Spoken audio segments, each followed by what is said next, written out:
Well, that last bit was certainly concerning. Fingers crossed that we won't have any more casualties due to the random encounters, but then we only lost Rosa because of his supremely bad luck. Literally nothing we could have done there to prevent that from happening. Still, we got plenty of items to help keep us going for a while if need be. No need to worry about potentially starving of healing items or magic in this dungeon, unlike some of the earlier ones. Pretty sure that means I've learned my lesson.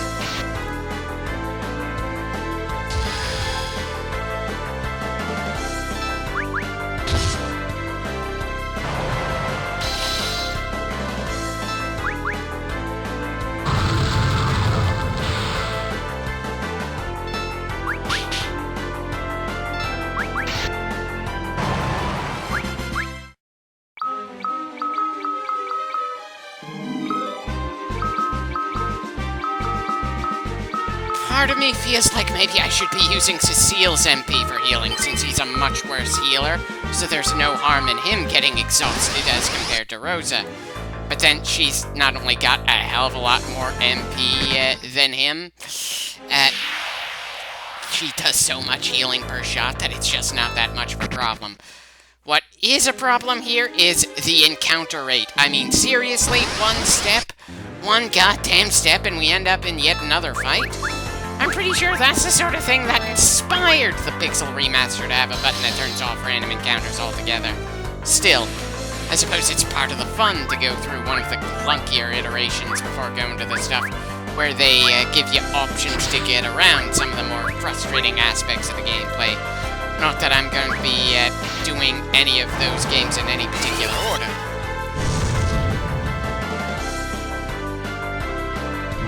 Yeah. Not too surprising that the Naga completely shrugged off fire. That's an aquatic creature. Not that this is an especially aquatic-themed dungeon. It looks more technology-focused, so I suppose we should be seeing more robots instead of Shimras and Nagas.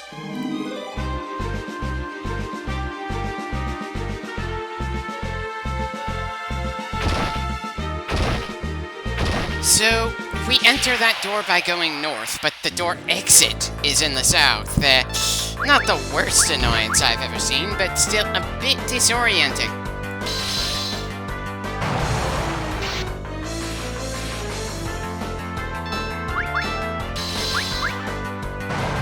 Pretty sure that slicing the enemy to death is a bit more effective than just putting them to sleep here, but then I can be a bit of a bloodthirsty bastard in video games, unless it's something like Pokemon where I'm trying to capture a monster. I'm generally gonna go for the knockout or the kill. There are probably smarter ways to fight, though, and I'm not the guy who generally tries anything brilliant unless the situation forces me to.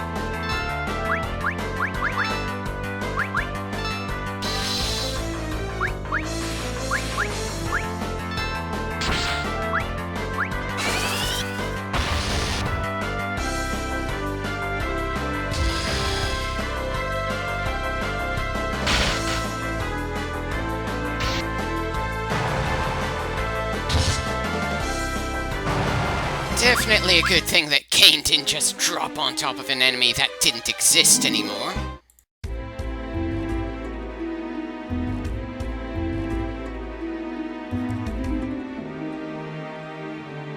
A clan of ninjas decimated? Part of me wants to be annoyed that we never got to hear about this group that was resisting the bad guys. But I suppose if the bad guys are fighting against a group we never see, that group being ninjas kinda makes sense.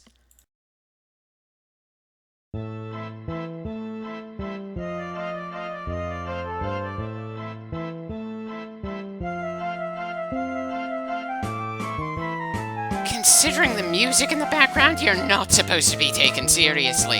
It doesn't help that you don't look like you belong in this setting.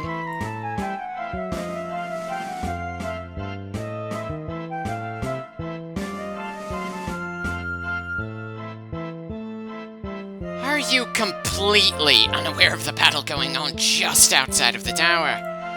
Kinda makes the fact that the dwarves are assaulting the tower at the bottom feel a bit more pointless, really.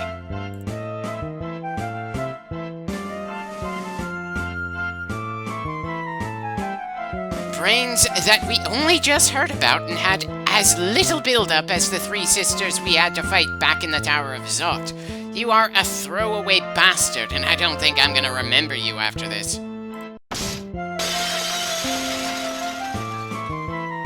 And the silly music follows us to the boss fight itself, where we're apparently fighting against the Doctor and his Frankenstein ripoff. Part of me wants to know why we didn't see this Frankenstein bastard before the fight started.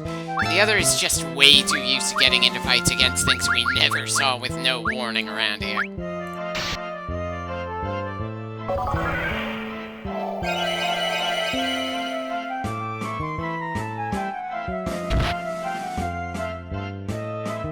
Wait, the monster we're supposedly fighting attacked his own master. Is there a way to get that big guy on our side somehow? Because I'm fairly certain if there was, that having Rydia summon Titan would be a good way to kill the chances of that guy wanting to go from villain to hero.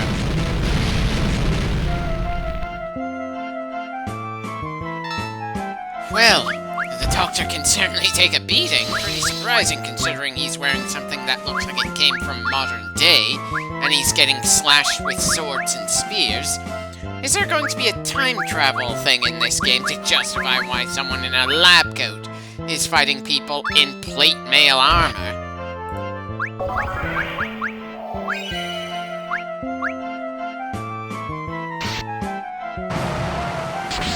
Well, there goes the Doctor, now to just deal with his monster, who is apparently asking for oil. Oh, for God's sakes, Yang. Did you really have to take that explosion to the face? Really? There was nothing I could have done to prevent Yang from getting knocked out there. Because I most certainly wasn't expecting that explosive end to that fight. Hard to when I wasn't expecting the fight in the first place. And apparently we have yet another fight on the way before we have the chance to get Yang back on his feet. One with far more serious music in the background, even if the Doctor doesn't seem to have anyone with him this time.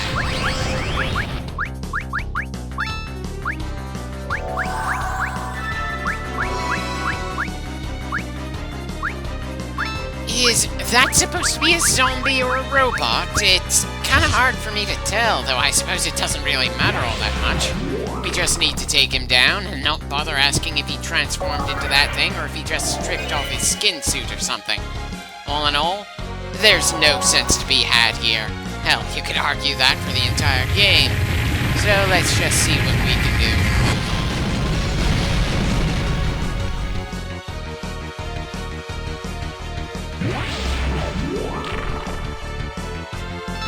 It's gonna take more than just putting us to sleep to win this fight for you, Doctor.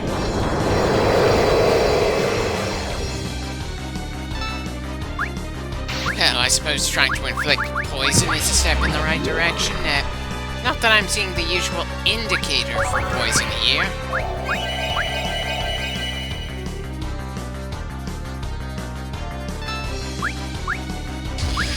No clue why Yang can't use focus, but at least he can still keep regular attacking.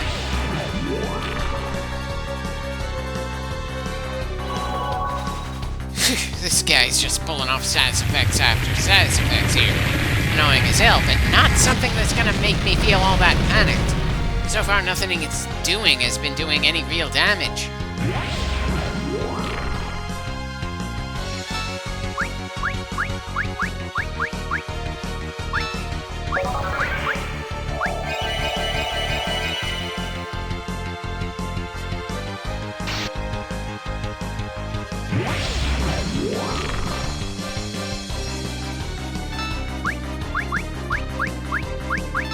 Really wish I knew why Yang can't use focus here. It's not that big of an issue, but I'd like to know what's hampering him here. It's certainly not poison. Our health would be draining at a steady rate if we were going through the same kind of poison I usually see in RPGs.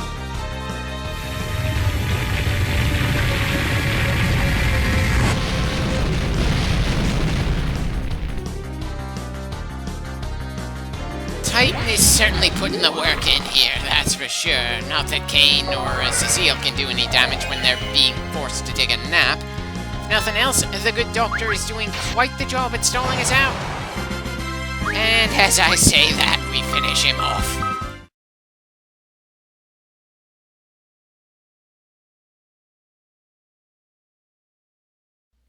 Of course he has, because we're not allowed to get any definitive victories of any kind at this stage of the story.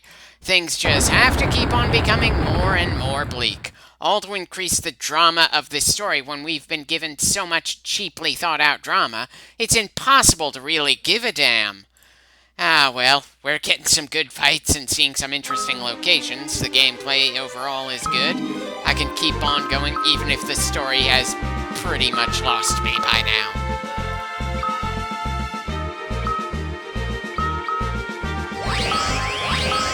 Wait, so we were poisoned, but for some reason the poison status wasn't actually draining our health and we didn't see the 3 green dots thing? I've got no clue what's going on there. It was just probably a good idea to remove that status effect before moving on. Well, okay, not entirely moving on. We're retreating to the previous save point so we can use a tent or two to replenish Rydia's MP. Those summons really take a toll on her. I'm sure Rosa would appreciate regaining some MP as well after the amount of healing she had to do for us in those boss fights back there, but she's still got quite a healthy amount. Please don't tell me that's going to become a standard thing from now on in the game, though. I just do not like the concept of dealing with back-to-back boss fights that don't even give you the common courtesy to open the menu between the fights. This is the second time we've had to do that, and it's not too long after the previous time that happened in this game. Seriously, do not let that be a pattern. It's kind of funny how neither fight was itself all that tough, so the game decided to have them linked that close together. It's also a bit ridiculous that our next objective is to save the tanks that were sent as a distraction. There was no sign as we entered the tower that our allies were continuing to fight after the bit where we actually went through the door. No sign that there was any conflict going on as we kept climbing. Probably because the game's graphics just wouldn't allow for that sort of thing to be shown, but still, I was under the impression that after we got into the tower that the dwarves would retreat. It's not like they were planning on an extended battle where they intended to wipe out Golbez's forces. I mean, sure, we didn't have an established signal to tell the tanks that we got in or something, but considering the time between when we entered and when the doctor set off whatever it is that's going to cause the dwarves' forces to get slaughtered, they should have been able to figure, yeah, we've done enough, and then leave. Hell, why did the doctor wait until we were right there to see him set that thing off as he died taunting us instead of getting those cannons firing the instant those tanks were within range to shoot? There is no version of that sequence of events that feels like a logical flow of events. It's just another moment where the game was trying too hard to make things more dramatic and just falling flat, which implies we're about to lose one or more of the members of our team, because that's pretty much how every dramatic moment in this game is gone, with us losing or gaining a member of the party. And considering there are no slots available for a new teammate at this point, that means that either we're gonna lose some people, or the game is gonna do one of its bare few non-casually dramatic moments. Place your bets!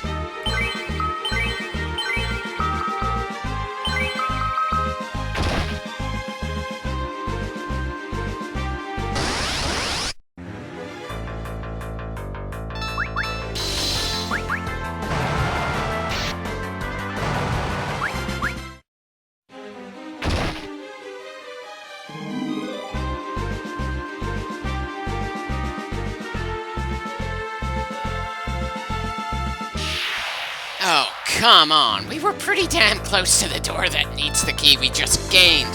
I'd really just prefer to get that done and move on. Not that I'm really looking forward to whatever's going to happen after we do that, or anything else that might happen as the story goes on. At the moment, I'm just making progress for the sake of making progress.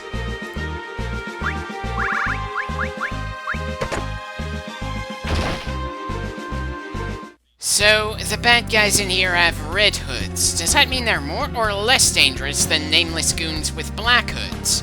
On the one hand, Japan does like to make red into a color that denotes dangerous. On the other hand, fantasy loves to make especially menacing villains wear black.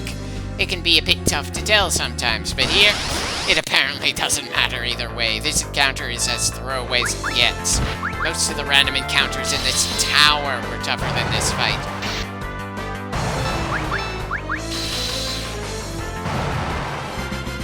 And I have no clue why we gained that much experience from it, or why the goblins that we explicitly saw die in a single shot had enough left in them to destroy the consoles. Hell, there wasn't even a point to destroying them.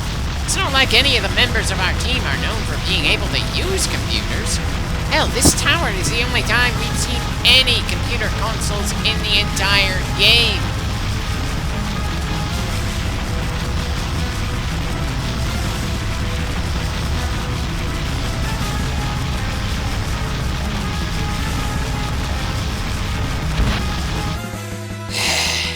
Apparently Yang is going to do the whole sacrifice thing for the moment. I believe that makes this his second death in the story so far.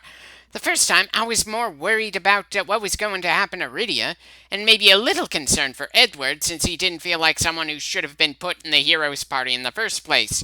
He deserved to be a very important non-player character, not put in the front lines. But Yang, I didn't have anything to feel when we lost him after the Leviathan attack. He had no narrative weight then, and he has no narrative weight now. So he was the most expendable of the 5 characters we had with us there.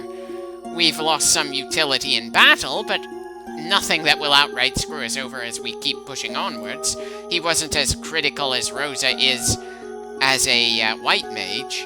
At worst, we might have had an awkward conversation with his wife later on to deal with, and that feels like it would be more of an optional thing, not something that the story would demand we do in order to make progress.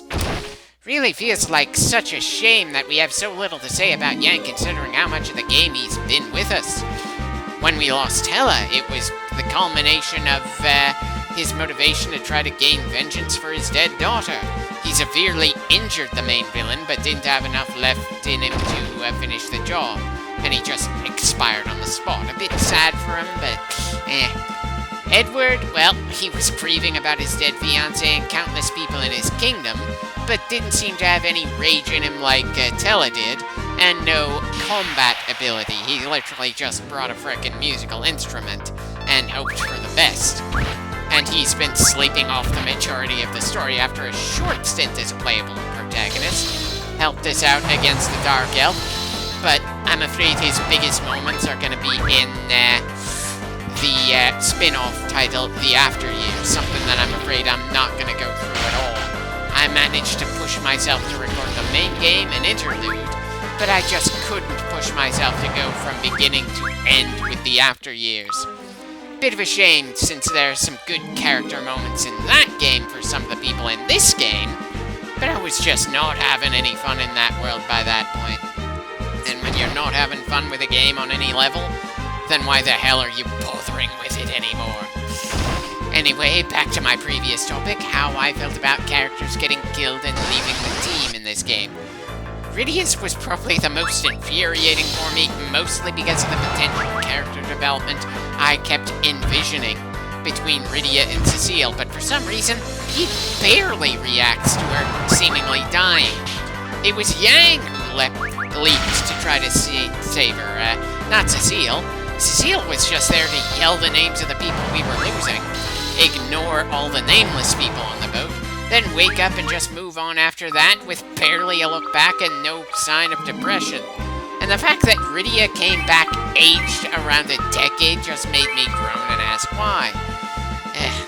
As for the only other deaths we've seen on screen of playable characters, the twins, I just felt nothing. They were an attempted comedy duo that never got me to chuckle in the least. The way they joined our team just felt more arbitrary compared to how we ended up with every other member of the team in the game, and didn't do anything to make me feel connected to them. And their noble sacrifice as they died just came out of nowhere with no build-up. And considering how many of these deaths have turned out not to be permanent deaths, and the fact that those deaths barely had any build-up, if any.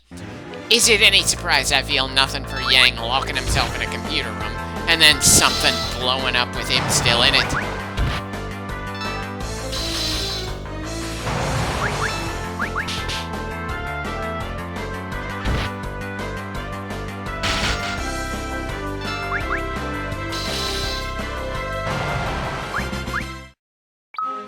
It's certainly taking us a while to get back out of this tower, that's for sure. Though part of me can't help wondering if we're not supposed to be trying to go all the way back to the Dwarven Castle to rethink our rather iffy plans. Part of me feels like it's just as likely that we need to keep on climbing the tower somehow or another. Ah, well, it's not like there's much harm in us pulling back and possibly getting some supplies and selling things we don't even need, if that doesn't advance the story any further. At the very least, the money and experience points might make the trip useful later on.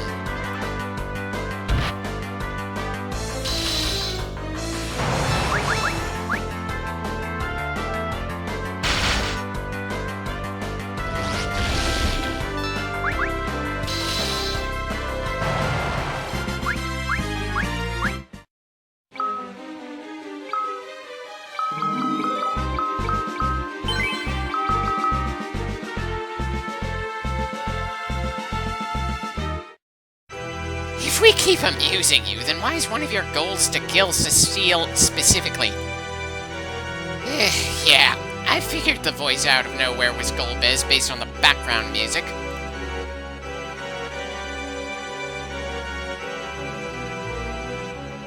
If you're going to pull that cliché, then do something that actually feels like it could finish off the rather capable heroes that have avoided dying after every other trick you've tried.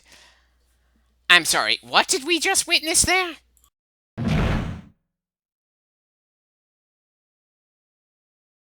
I'll take your word for it being close. That just didn't look good no matter how I look at it.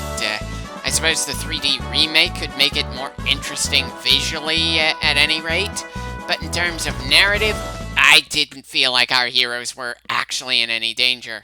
Mostly because by the time I realized the bridge was being destroyed under us, it was already gone and we were falling.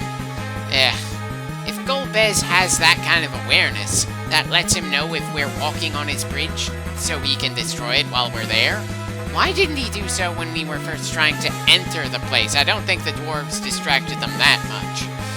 And why are we having some kind of extremely poorly done dogfight sequence after just going through a terribly done airship catching sequence? One screen here is showing us flying fast in a straight line, no evasive maneuvers whatsoever. The other screen shows us flying incredibly slowly. And just what's wrong with the engine? I can't even tell what I'm supposed to feel worried about right now.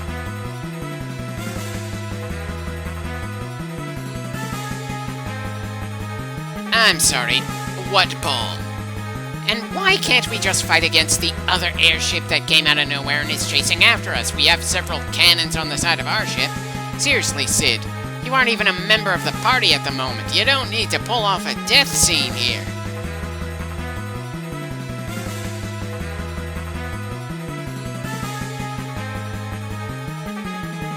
Oh, don't worry, there's no tears coming from this pair of eyes. Are we at least going to see whatever bomb he's setting off?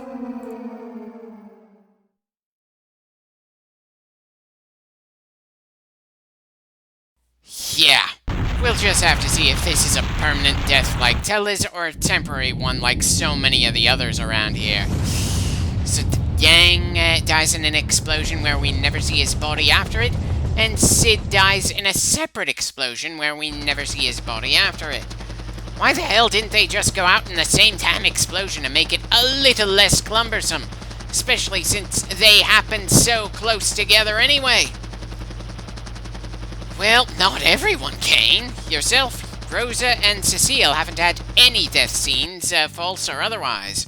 Though I suppose there's still plenty of time for the game to change that. It's not like the game is angling to give us the final dungeon anytime soon, as far as I can tell.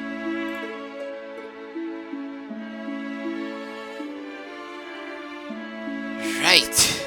And the people in this town still have nothing new to say, despite some fresh explosions happening right next to their village. Not that I'm really talking to too many people here at the moment to double check that.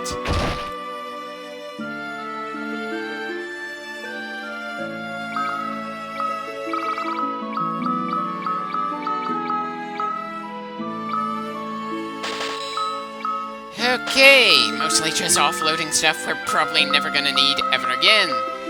Could have done this in any store, not just the one where we could buy potions, but I suppose this was as good a place as any to do so anyway.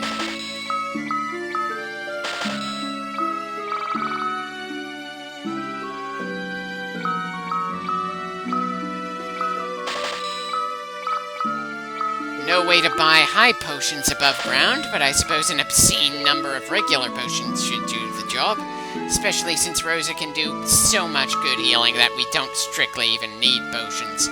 We just need tents and the occasional stay at the inn to keep our MP up. Kind of a shame that we can't buy ethers, but I suppose the game designers felt that might be a bit too broken or something, though I'm sure the Pixel remasters might have had different thoughts on the subject.